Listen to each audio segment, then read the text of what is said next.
supply chain used to be very, backstage, moving the boxes. Yes. Nowadays goes a little bit beyond that. It's more a partner to the business. Yes. The students that will be listening to us, what do they have to learn? What do they have to develop as soft skills, leadership, communication, Definitely. integration, etc., and hard skills in terms of particular knowledge, right? What kind of people, what kind of talent? Profile, are what we kind of looking profile for? we're looking for. Right. Well, it has to be, as you started your podcast, a very dynamic person, definitely. It has to be somebody that is willing to take the work, is willing to move, is willing to feel as its own the business, has to have a high ownership of what they are doing and how that will impact the business. Let's go.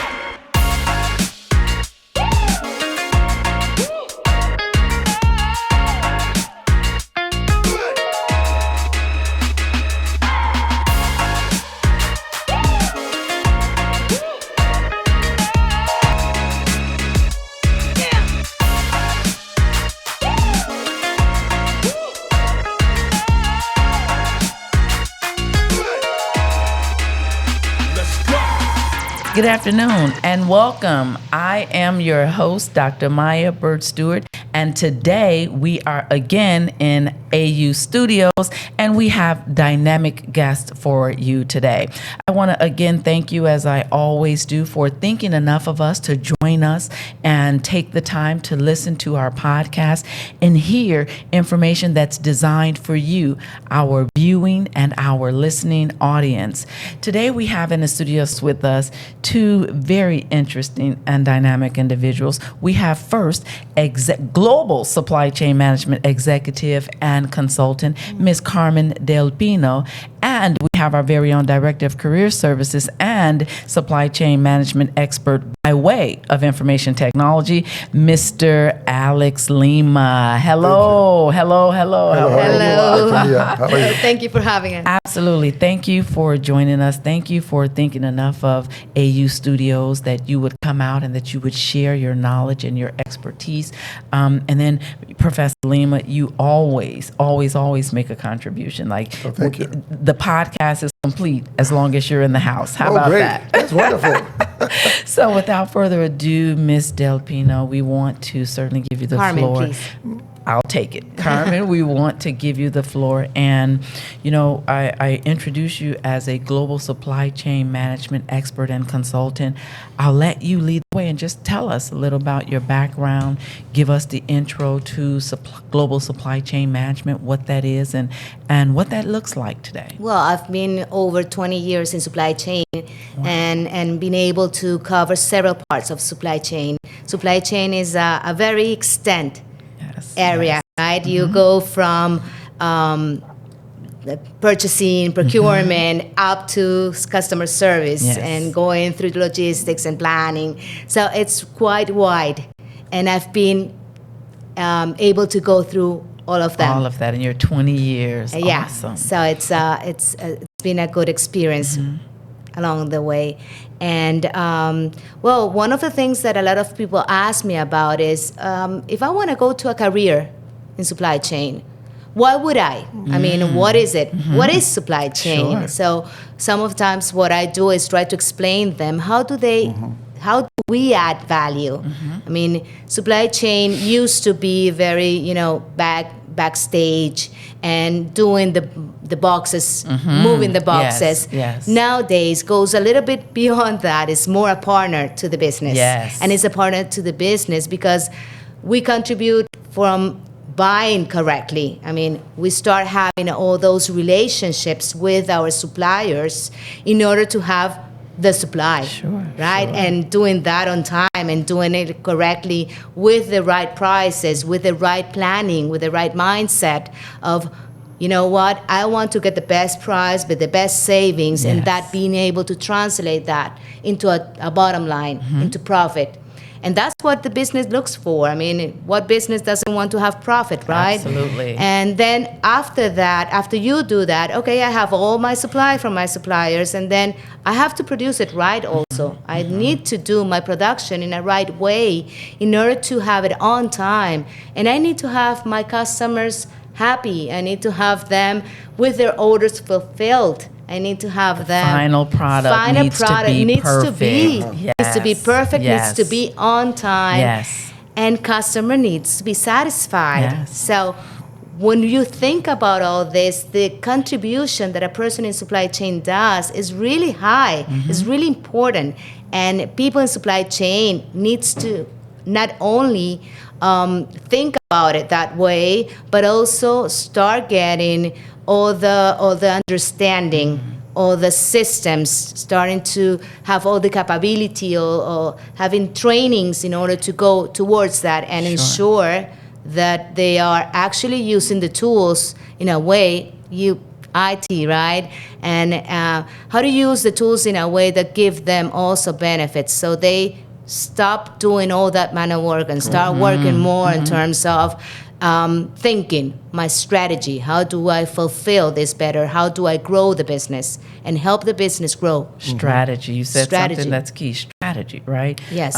So first of all, it sounds like supply chain management is not for someone that likes to slack, right? It's not for someone that's not willing to put in the work. It's not for someone that's not willing to take the time and create, strategic or be a part of strategic planning, right? Someone that's not prepared to be a part of understanding, just in time or on time, right? Managing, right? And the aspects of managing the product from the inception of the, from the inception of the widget to the finished product, which is in the store being sold, and I'm swiping my card to make that purchase. Exactly. That's a big affair, right? That's a big affair. And you've said something, supply chain management has really been kind of behind the scenes for so long because we typically have been able to, go to the store and get a product, and, if it's not there, they reorder it and it's there. It's been behind the scenes. And so, we've had certain events in our society that has caused that to change. And so now those of us that, for supply chain management, which was on the back end, now it's front and center.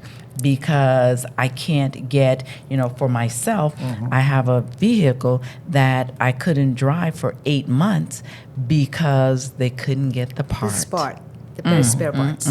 So now supply chain management is front and center for me and for everyone that's been impacted in the way that I have, with not being able to, drive something that I really want to drive, something that sounds so minute and so, nothing, but yeah, it's a big deal now. It is. It is. And so, Alex, when I think about what Carmen, has said in terms of how she has described supply chain management, she talks about, the movement, right? And, the strategy and making sure it's on time.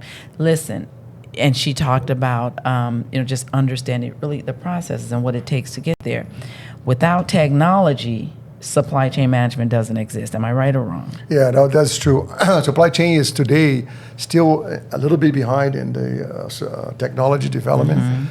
They still need to advance, but it's catching up.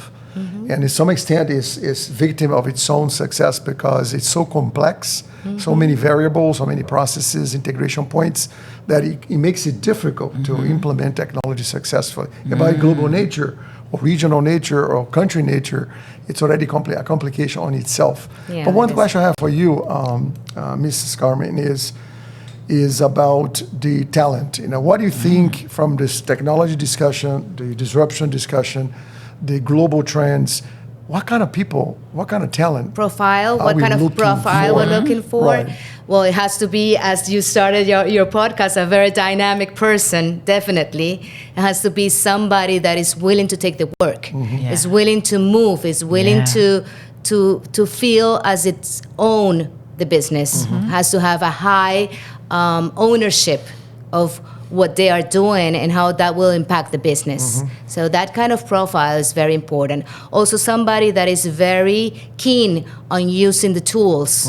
Why? Because since the 80s, spreadsheets have been tool number one in the supply chain, right? How to do the pronostics, how to chart the behaviors. So has to be somebody that is, easy with the maths, easy with the numbers, easy with doing variables and being able to draw scenarios in order to prepare for them. Sure. Because the truth is, nobody was prepared for what happened 2 years ago. Let's be honest. Nobody was. Absolutely. But normally, what you try to do in supply chain is doing several scenarios so you can prepare for them. And what happens if your demand drops? So what happens if your demand goes up? Or what happens if switch in products? Because that happens a lot, right?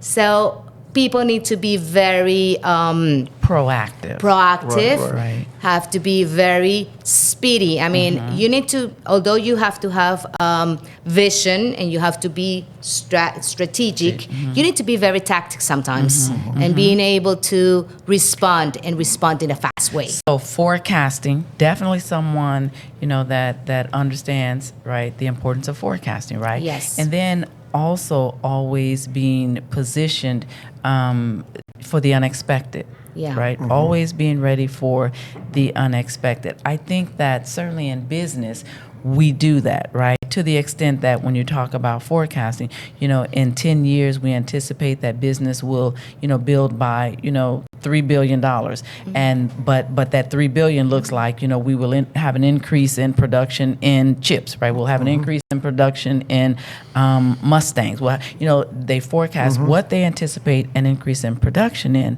and go from there. Now, I imagine now, right? So before 2020, that predicting and that forecasting did not involve human pandemics, right? It would have involved, maybe if a company goes out of business, or maybe if they stop making a certain material, thinking along those lines, Right. not thinking along a pandemic, right? A country or a globe shutting down, those kinds of things. And so now I imagine that when we talk about strategy, pandemics probably become, or some kind of global catastrophe or global, incident becomes a part now of every company's strategy. Definitely. Or in terms of forecasting and long-term thinking and planning. Yes. Right. VUCA world, which was used before the pandemic, which is being prepared for the unexpected. I mean, if there's a hurricane, that's a VUCA world, what Okay. you talk about, just became a whole new, Yes, different yes, word, yes, right? yes. Completely. Absolutely. Because there are several variables, not only the big catastrophic Sure. things that Sure. we're talking about, not only pandemic or the human shortage that we're talking about. Labor, yeah. We're talking also about customers. They changed. Yes. Yes. And what you plan for 10 years, your technology changes so Yes, fast. yes. And the customer is looking for things to come fast. So they are also requesting things. So when you're talking about things that change, I mean, we're talking about this. How people are looking for things, and today they like one thing, and tomorrow Sure, they like another sure, thing. So you have to be absolutely. able to be flexible. Absolutely. Flexibility is one of keywords for a supply chain. How do you turn around fast so you can respond? I tend to compare the following: the marketing, the sales is almost like a car driver. Yeah. But the supply chain is the engine Sure. that makes the car run. So if you Sure. don't have the Yeah. delivery, if you don't have the last mile, if you don't have Yeah. the products available, then your company doesn't work. So you can't sell Yeah. us whatever you want. Yeah. That's true. Without that engine, all these mechanics There's no happening driver. behind the scenes, Without the engine, there's there's nothing to nowhere it drive. can go. Now, one thing I was going to ask you is about, we talk about a little bit about talent and people that we're going to need. How you see in the next couple of years with all these disruptions? I see a lot of conversation about environmental, about risk, about disruptions, like Professor Miya mentioned about pandemics, but other like Ukraine war and other sorts of global disruptions, which they tend to magnify for the good and for the bad. A lot of speculation, a lot of unreal price, gouging. Sure. They increase things unrealistic. So how you see the supply chain Well, business? you have touched a very important point. I mean, challenges nowadays are really up to date, right? They're really, we need to work fast on them. And one of the things that we have seen, and I belong to an association, Supply Chain Council for Chile. I live back in Chile. And one of the things that we've been talking about is how some concepts that we used to have very within our DNA have changed completely, and we need to lose them. We used to talk about working capital. You need to reduce your inventories, please, because we cannot have working capital. Oopsie, nowadays that comes different. You need to have that working capital because we need to respond. Yes. Now, what working capital do you need to have?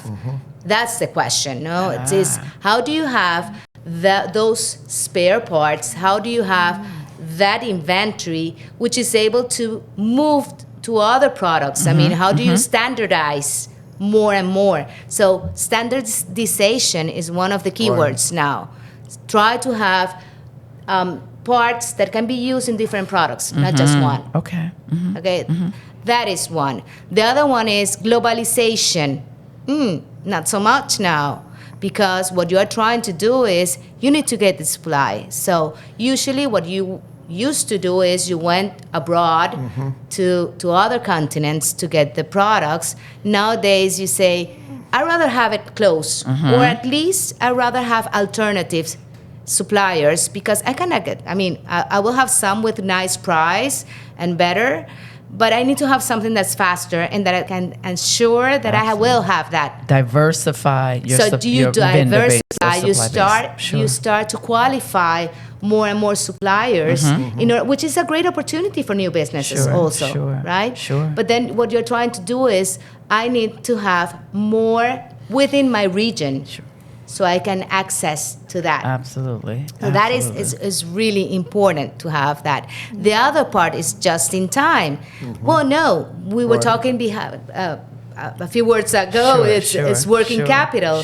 You need to grow it just in time. It used to be I have my suppliers to bring me the materials, and then I produce it and go off to the client, right, for consumers to use. In my case, because I have been working my 20 years in finished goods, in consumers goods.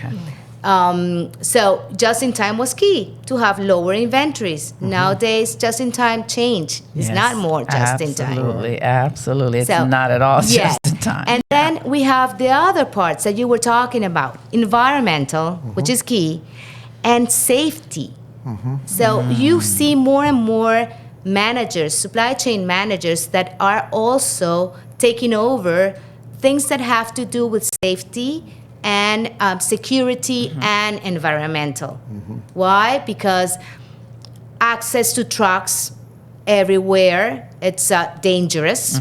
So you need to take care of that. So in terms of how do you take care of your goods? Protect them. How do you take care of ensuring that your suppliers that move your food, your finished goods, are complying and are actually not driving our environment to worsen the health of people? Right, So, exactly.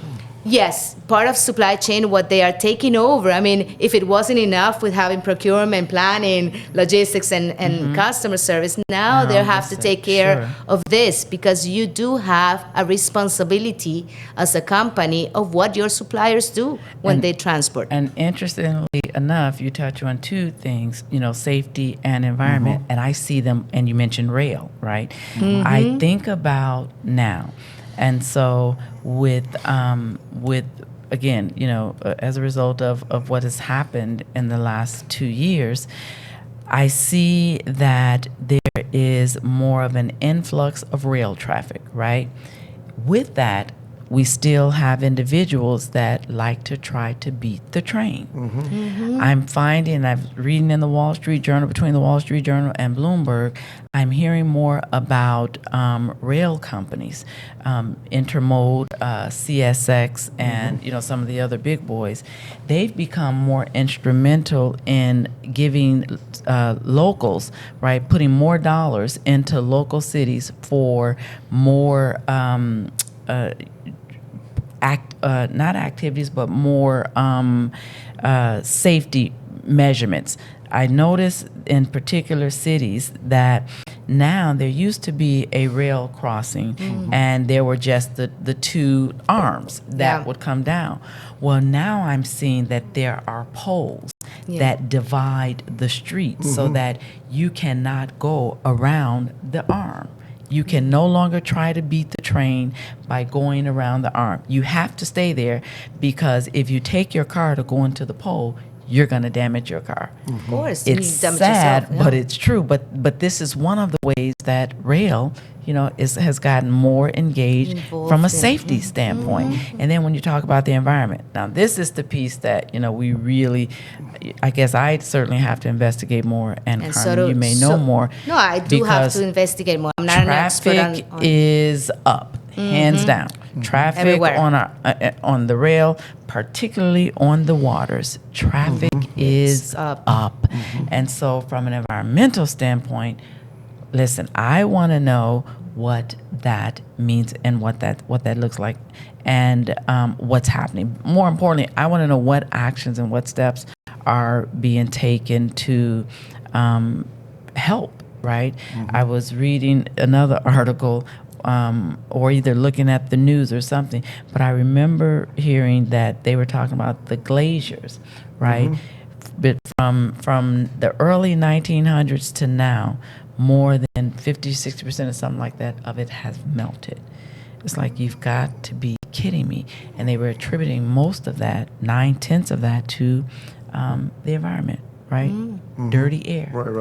Right? Unclean air, unclean waters. So it's like, whoa, what are we going to do? And so I'm definitely going to be keeping, my eyes and my ears in tune to, from an environmental standpoint. From a safety standpoint, I see many of the measures, right? We all can see many of the measures. But from an environmental standpoint, it's still new. Right, and we're 2 years in. So while I'm sure the federal administrations have put some policies in place, I don't know that we'll get to see that really play out and see what that looks like, the product of that, for a couple of years, I imagine. Well, when you get that information, please share with me. I would love to see it. Yeah. But it's true. It's something that we need to put our hearts and our minds to it. Yeah, one thing I want to make a comment is something that I've observed for quite some time is that the world in the last 10 years has become a lot more polarized. Eventually in the United States and other countries, not just the United States, the politics became a lot more divisive. Yes. Now, as that is going on in different countries, not just the United States, but in Europe, with the left and the right, the left, et cetera, Brazil and Latin America, United States, Asia.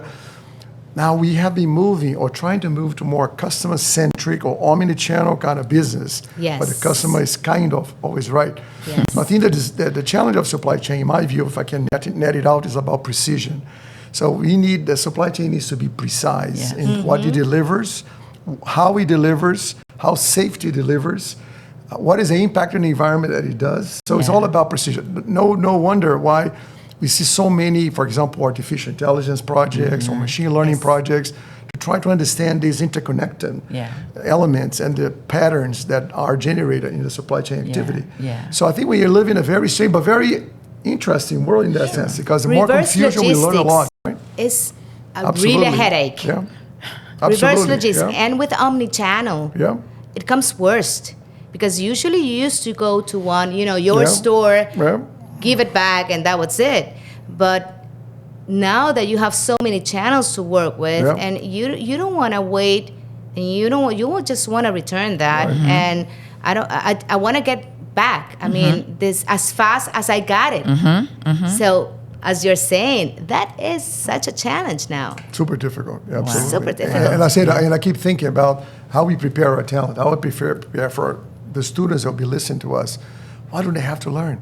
What do they have to develop as soft skills, leadership, communication, integration, etc., and hard skills in terms of particular knowledge, right? It's a big challenge. So they need to be up to the task of growing, making themselves grow and follow these challenges, right? And then That's so even right. for our audience that are not students, even Right. for our audience that are professionals in some other arena, right? That may be interested in supply chain management, or may not have an interest, and certainly some of the things we've talked about have solidified that non-interest. So it gets from each perspective, whether a student, whether a professional, whether someone looking to enter into the workforce. I think that there are a lot of factors, right, that one must consider, and not so easy, right? Not so easy. Not something that you can just kind of sit, in a couple of hours and make a decision. No, there's so many things that we've talked about that will weigh upon the individual that enters the global supply chain management field, that you've got to be ready, right? The dynamic person that we've talked about, the person that is focused, right? Strategic, or certainly able to be strategic. Yeah, it's going to take all of that. And what you said, Alex, was so important, no? How fast do we learn, and how fast do Right. we update ourselves? Yeah. It doesn't matter whether you're 20 or you're 60. You need to be fast. Right.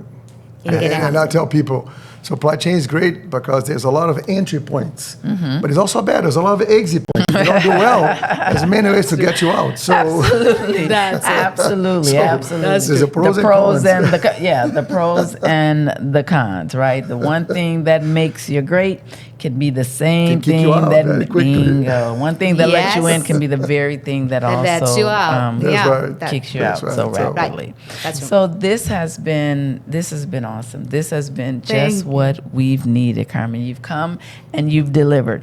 I'll share with my colleague here. So Miss Carmen comes to us, and our studio engineer brings her, right? And so it's actually his mother. And so, I know this, but I don't know this. And so I look at, this woman, and I look at, our engineer, and I said, oh, no wonder the child is so beautiful. The mother is beautiful. So sweet. But thank you so much thank for you. coming and visiting from Chile and taking the time to come in and No. chat with us. Share. I'm passionate about this. We So see, and we thank you. You've enlightened us. Our viewers and our listeners will definitely, there'll be some takeaways here. And so, as I mentioned, takeaways. Is there, what are one or better yet, what are three, 2 or 3 takeaways, would you say, for the one that's looking to enter the arena of global supply chain management, or excel within the arena of global supply chain management? Well, for entry, definitely is looking at it as a position where you have a huge opportunity to do added value. Okay. So it's very fulfilling for oneself to know that your work is going to have results to the business. Sure. That's one.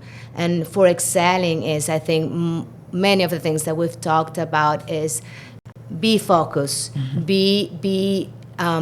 try to learn about your business as much as you can, and always think on how to improve yourself. Yes. How to improve the process, how to better, and not only yourself, but also how to better the people around you. How do you make your teammates to go in the same direction that you have, Yeah. and update yourself. You need to be ready to run. Once, as the races, once the shot goes out, you have to speed. Yes. So, awesome. that has be it. focused, right? Be strategic, yes, and be deliberate. right. Be focused, Wow. be strategic, I and love be your summary. That was great. Be focused, be That's good. strategic, and be deliberate.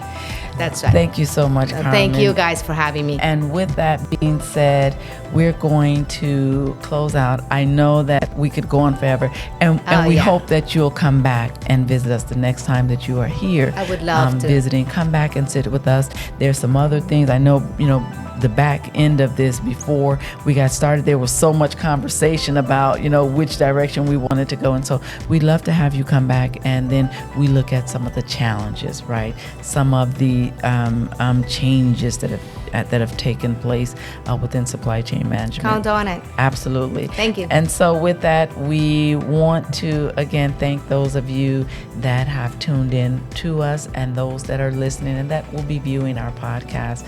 AU Studios, we are destined to create podcasts and shows and bring conversations and topics that we feel our community on the large will benefit from. Again, thank you. I am your host, Dr. Miya Burt-Stewart, and we look forward to seeing you during the next podcast.